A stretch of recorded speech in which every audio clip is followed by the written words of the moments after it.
News happening right now at the state capitol in Oklahoma City. The state Senate just approved a second bill to help fund education. News on 6's Emery Bryan joins us live with the details. Emery. And Craig, another big cheer went up out here in the rotunda of the Capitol after that second revenue bill passed. This was the bill to expand casino gambling in Oklahoma, expected to bring in about $20 million. That's a very squishy estimate of how much it might bring.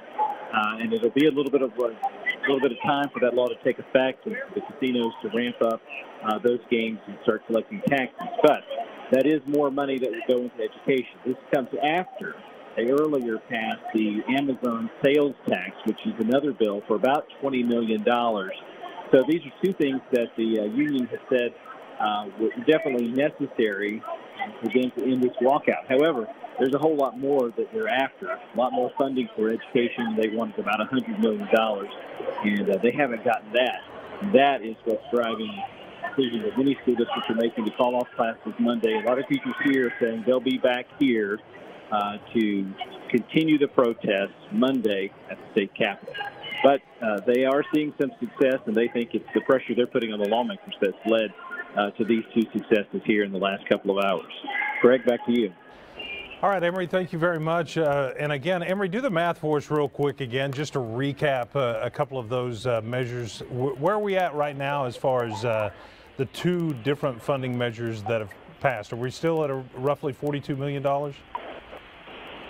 Yeah, these are both just a little over $20 million each is the estimate. Now, they're still behind $50 million on the funding because of that hotel, motel, lodging tax. And so $50 million from the hotel tax really get them up to zero. 40 or 42 would be above that. But what the teachers are looking for is $100 million. They think the capital gains tax is the only way to get to that. The Senate has not adjourned for the day. They've taken a quick break, but they're coming back at it. But it's up to the House to consider the capital gains tax, and they have quit work for the day, but they'll be back here Monday. And so will the teachers. And Emery, you've been covering this extensively. Now that the legislature is passing some additional funding measures, we're getting close to that overall number. What's your gut feeling? And also, are you getting any indication of how long this teacher walkout might last? I know a number of schools have already canceled for Monday, but are you getting any kind of sense from anyone down there that there's an end game in sight?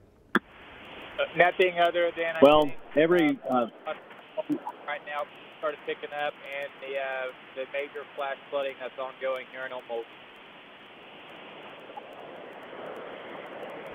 Did we lose Emery? I guess we lost Emery on the telephone connection. Apologize for that, but hey, a lot to talk about this afternoon. We're following this breaking news that's happening out of the state capitol. We are going to continue to break in with more developments as we get additional details, and of course, we'll bring you up to date on all the school closings scheduled for next week.